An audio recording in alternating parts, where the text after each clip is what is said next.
So we're delighted to be able to welcome today on a keynote speech speaking about making peace with nature as solutions for a planet in crisis, Inger LaCour Anderson. She is the Executive Director of the United Nations Environment Program. Inger, Well, thank you excellent. so very much. It's a great pleasure to be here today, and I send you greetings from warm Nairobi, which is one of the United Nations headquarters and where I have the great privilege of being present with the United Nations Environment Program headquarters. But first, my deep thanks for this invitation to speak at the 2021 EU Agricultural Outlook Conference. We know that healthy and diverse diets are so fundamental to healthy and happy people. If ever we were to get something right, we would surely be getting right about our diets. Well, we aren't quite getting it right, at least not yet, at a global scale.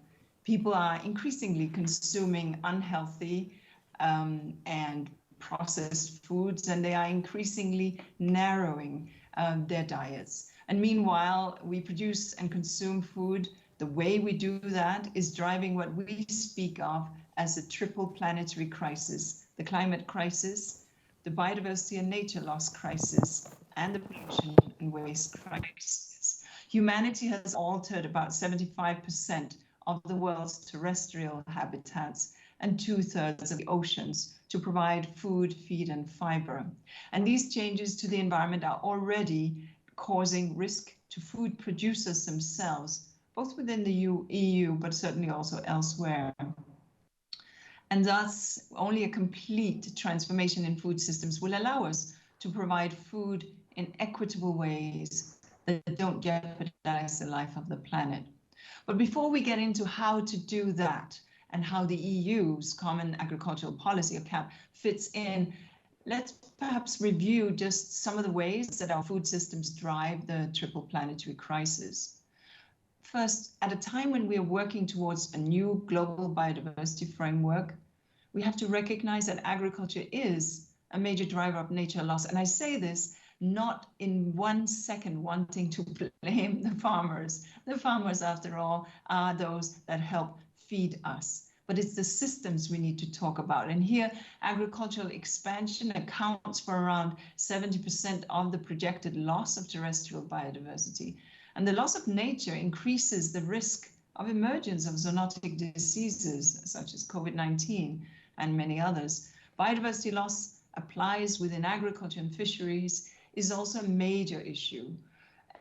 Many domesticated plant and animal species becoming less widely consumed, and so narrowing the scope of the diversity of our consumption. And this loss of diversity makes food systems less resilient to threats, including pests and pathogens and climate change, and thereby threatening food security. So that's one point. But secondly, at a time when we need to work a lot harder to keep global temperature rise to 1.5 degrees Celsius a century, our food systems are part of driving climate change. And here, let me just mention, not to scare anyone, but to say, look, we've become wealthy and therefore we like to take more of our protein from meat. And meat production has gone up by 260% in the last 50 years at the global level. And now livestock contribute about 14.5% of anthropogenic greenhouse gas emissions. And meanwhile, food loss and waste generates 8% of emissions. So there is something there that we need to tackle on the climate side. And thirdly, at a time when we're looking to sustainably manage chemicals and waste, pollution from fertilizers, from chemicals and from pesticides is increasing. And this pollution is degrading soils, ecosystems, our waterways, and indeed our oceans, creating dead zones in the seas and oceans. And meanwhile, we know that antimicrobials in the environment and food chains are causing human and animal health concerns. So friends, we have a lot of work to do, but a transformation of our food systems is in line with the EU Green Deal and can truly help tackle that planetary crisis, climate, biodiversity loss, and pollution, and improve human and environmental health. We need nature-positive food systems before and after the farm gate. And happily, the new CAP acknowledges this. It places a focus on climate change, care for the environment, and the preservation of landscapes and biodiversity. This alongside the need for fair incomes, for vibrant rural areas, and better quality food. So let's look at 3 ways that we can make this happen. First point, take concrete action on sustainable and more diverse diets and food waste and loss. Such action is really critical to breaking the system lock-ins that today drive that intensification of agriculture and the conversion of natural ecosystems to crop productions and pasture. Plant-based diets in particular improve human health and slow climate change. Food system summits, the Food System Summit, national dialogues can help to drive this process in an inclusive way. So that's the first point. Tackle sustainable diets and food waste. Secondly, set aside, protect and restore more land for nature. We are not going to augment production only by expansion. The greatest gains for biodiversity will occur when we preserve and restore whole ecosystems and not fragment them. Restoring 15% of converted land in the right places could prevent 60% of projected species extinctions. And such action is a major priority in the upcoming Global Biodiversity Framework and in the UN Decade of Ecosystem Restoration, and can be done by incentivizing farmers and optimizing productivity. And 3, let's farm in more nature-friendly and biodiversity-supporting way. And that would mean limiting the use of harmful and polluting inputs, using them where needed and not overextending that use, replacing monoculture with polyculture farming practices where feasible, backing deforestation-free, nature-positive supply chains. And that is critical to preserve the tropical forests of Latin America, Africa, and Asia, working together at the national level across ministries, understanding that trade, international trade in food is driving a global crisis and accounting for nature's values and costs. So friends, it's up to us, it's up to member states to be bold, to deliver on that transformation and end the triple planetary crisis. And with the CAP 2023 to 27, the EU actually now has the tools to do this. Some 87%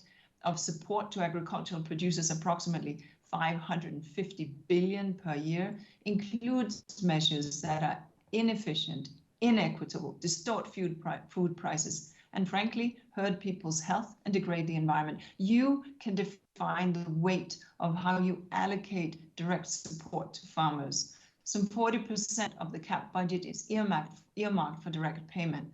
A quarter of this must go to eco schemes. You can repurpose subsidies and redirect finance that degrade nature to incentivize agricultural practices that use more nature-positive, nature-supportive approaches, such as zero tillage or more diverse crop rotation or more mixed farming systems. Evidence from the Food and Land Use Coalition shows that such practices can produce 15 times greater return on investment and unlock new business opportunities worth around $4.5 trillion globally by 2030. So friends, there are only 8 harvests till 2030.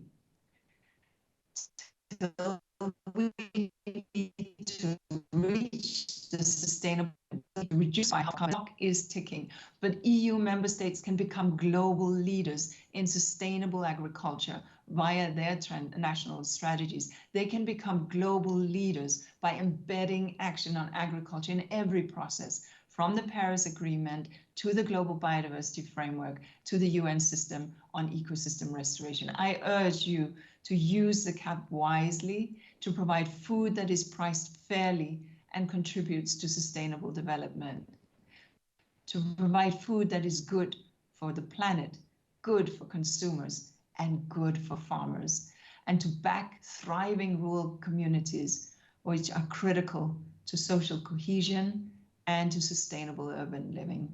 Thank you very much indeed. Inga, thank you so much for a clear direction of travel for the agriculture sector, but also for us individually as citizens and responsible consumers as well. You know, the idea that we need to tackle what we eat as a key part of this change in this process, this managing of our climate, I think is clear to everyone, and the sooner we begin to adapt to that, the better. So thank you very much for taking time to be with us today. I understand it wasn't so easy to do that, and I appreciate your time. Thank you. Now, we're going to go to a coffee break until 11 o'clock, so you can get your Nespresso machine on. Please don't close your agenda window. We need you to be able to access the different sessions you're going to go to, so keep your agenda window open, and we'll see you back at 11 o'clock. My colleague Tamsin Rose will be here waiting for you at 11, and I'll be back later on this afternoon as well. We'll see you then. Enjoy your coffee.